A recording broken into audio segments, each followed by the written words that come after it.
여러분 안녕하세요. 오늘은 독서에 대한 얘기를 해볼까 하는데요. 여러분들은 1년에 몇 권 정도의 책을 읽으시나요? 대한민국 성인의 경우 평균 1년에 4권, 직장인들은 한 달에 한두 권 정도의 책을 읽는다고 합니다. 매일 삶의 전쟁터인 사무실로 출퇴근하는 오피스 워커들에게 기초지식과 전문성이 없다면 탄창 없는 빈총을 가지고 전쟁터에 나가는 것 같은 위기감에 저도 책을 읽기 시작했던 것 같아요. 아직도 많이 부족해 열심히 채워가고 있는 단계지만 오늘은 같은 시간을 투입하더라도 효과는 배가 되는 저만의 책 읽기 꿀팁을 공유해보려고 합니다. 시작하기에 앞서 혹시 1초만 시간을 내주셔서 구독과 좋아요 눌러주시면 저희 영상 제작에 큰 힘이 독서는 양보다 질이라는 말이 있죠. 많은 책을 읽는 것보다는 한 권을 읽더라도 제대로 읽는 것이 중요하죠. 어떤 책을 읽느냐에 따라 그 방법도 다를 겁니다. 예를 들면 소설이나 에세이류의 책이라면 시간에 쫓기지 않고 차분하게 정독을 해야겠지만 기초지식과 전문성을 키우기 위해 읽어야 하는 경영이나 경제 분야의 전공서적이나 자기계발 관련 책들은 효율적으로 책을 읽는 것이 중요하다고 저는 느꼈습니다. 오늘 제가 공유하고자 하는 책 읽기 방법은 소설이나 에세이류의 독서법은 아니고요. 생업과 관련된 현실 생활에 적용할 수 있는 독서법임을 먼저 알려드립니다. 물론 사람마다 방법이 다양하고 다를 수 있기 때문에 제 방법이 정답은 아니겠지만 조금이라도 응용하여 도움이 될 수 있으면 좋겠습니다. 서점에 가보면 매년 엄청나게 많은 신간 서적들이 쏟아져 나오죠. 그 많은 책들을 다 읽어볼 수가 없으니 저 역시 독서법에 관한 책들을 먼저 구입하여 여러 권을 읽어보았습니다. 음독, 묵독, 다독, 정독, 속독, 지독, 적독, 퀀텀 독서법까지 정말 많은 독서법들이 있더라고요. 하지만 중요하지 않은 방법들은 모두 다 떨어져 나가고 제가 알려드리는 5가지만 응용해 보아도 저는 충분하다고 느꼈습니다.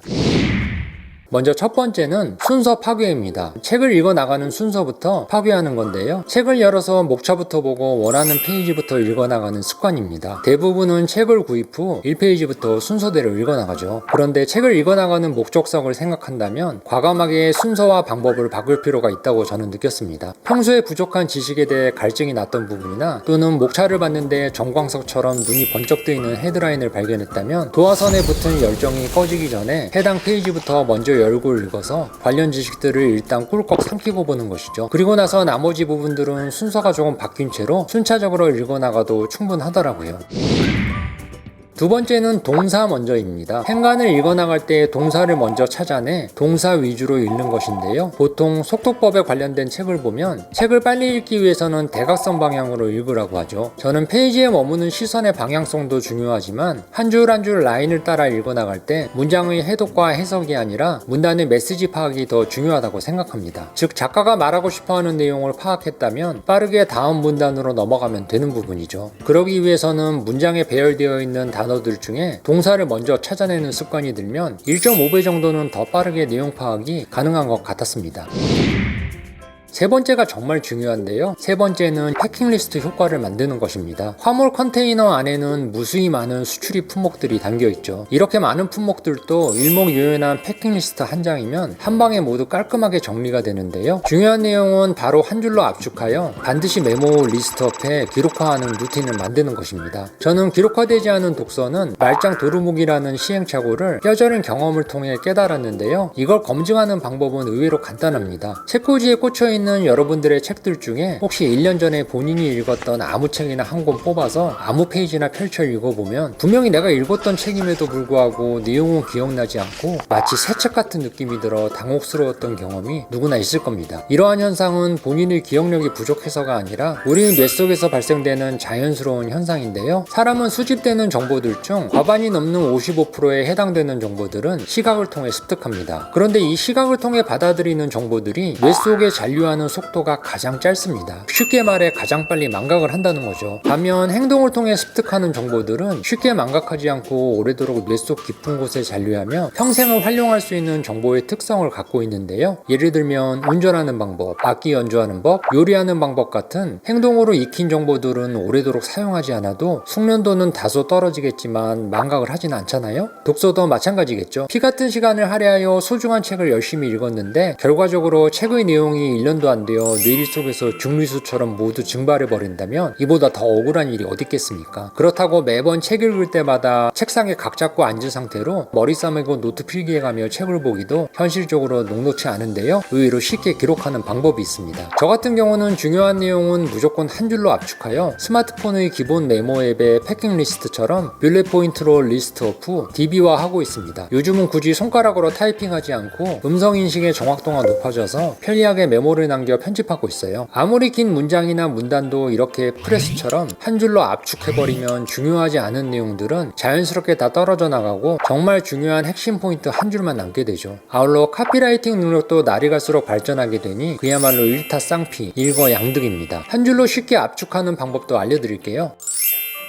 카피라이터들이 사용하는 3단계 마케팅 속어법을 활용하면 되는데요. 1단계는 먼저 기록하고 싶은 내용이 있다면 틀려도 좋으니 열거를 합니다. 2단계는 열거된 문장에서 빼도 되는 워딩들을 1차로 제거해줘요. 마지막 3단계는 한 번 더 빼도 내용 파악에 지장이 없는 단어들을 과감하게 추가로 소거해주면 최후까지 생존하는 가장 중요한 키워드들만 남게 되면 핵심 포인트 한 줄이 자연스레 완성됩니다. 쉽죠?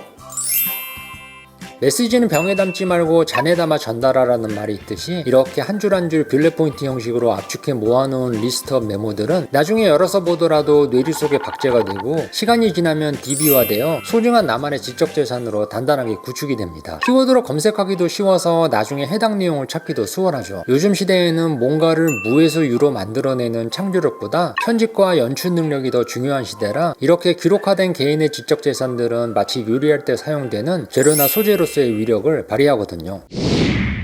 네 번째는 골라 담는 기술입니다. 즉 좋은 책을 스마트하게 고르는 기술이죠. 아니 다른 말로 표현한다면 좋은 책을 고르는 기술보다는 나쁜 책을 고르지 않는 기술로 표현하는 것이 더 맞겠네요. 이것도 제가 직접 시행착오를 겪어가며 깨닫게 된 점인데요. 제목만 보고 또는 홍보성 문구만 보고 낚여서 책이 나오자마자 덜컥 책을 구입하여 읽었는데 다른 책들을 짜깁기 하여 별반 저에겐 도움이 안 되어 집어 던졌던 책들도 부지 기수였습니다. 내용을 각색하여 짜깁기한 책들은 그나마 용납이 되는데 어떤 책들은 낯이 뜨거울 정도로 토시 하나 틀리지 않고 그대로 베껴 쓴 책들도 있더라고요. 그럴 땐 정말 공들여 책 읽느라 투입된 저의 시간이 너무나 아까웠습니다. 검증된 작가들의 책이 아니라면 그래서 이후부터는 신중하게 나름 깨달은 방법으로 필터링하여 책을 선별해 구입하고 있는데요. 먼저 책 표지가 지나치게 화려한 원색으로 알록달록하거나 제목이 과하게 자극적인 책들은 구입 대상에서 배제하고 있습니다. 마치 슈퍼마켓 매대에서 경쟁적으로 간택받기 위해 화려한 포장을 두른 과자 봉지 같은 책들은 실패한 경험이 많다 보니 조심하게 되더라고요. 책을 펼쳤을 때 페이지네이션도 중요한 포인트인데 가급적 여백이 많고 줄간격이 넉넉한 책들이 진도가 잘 나갑니다. 아무리 책의 내용이 좋더라도 엄청 두껍고 더더군다나 페이지에 여백도 없이 빽빽하게 활자로만 채워진 책들은 보기에도 숨이 턱턱 막혀 중도 포기 확률이 높을 뿐더러 더 크게는 독서에 대한 흥미와 열정을 떨어뜨리기 때문에 조심하게 되더라고요. 그래서 책의 두께도 두꺼운 책보다는 얇은 책을 선호합니다.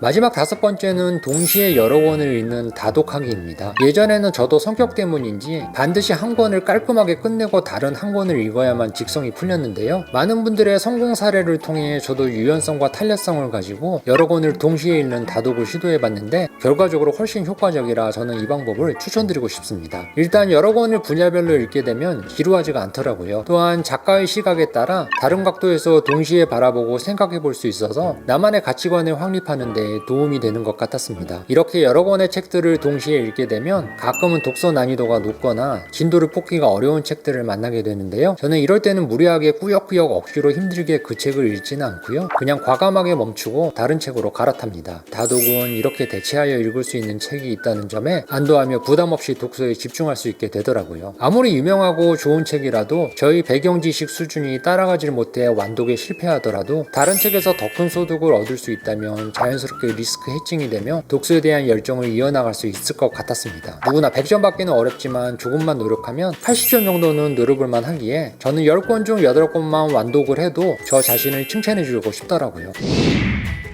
오늘 이렇게 제가 경험한 5가지의 독서법에 대한 저의 경험을 나누어 봤는데요. 여러분들은 어떠신가요? 여러분들이 경험한 책 읽기 꿀팁도 댓글로 남겨주시면 다른 분들에게도 많은 도움이 될 것 같습니다. 오늘 영상은 여기까지고요. 그럼 저는 더 좋은 영상으로 다음 영상에서 뵙도록 하겠습니다.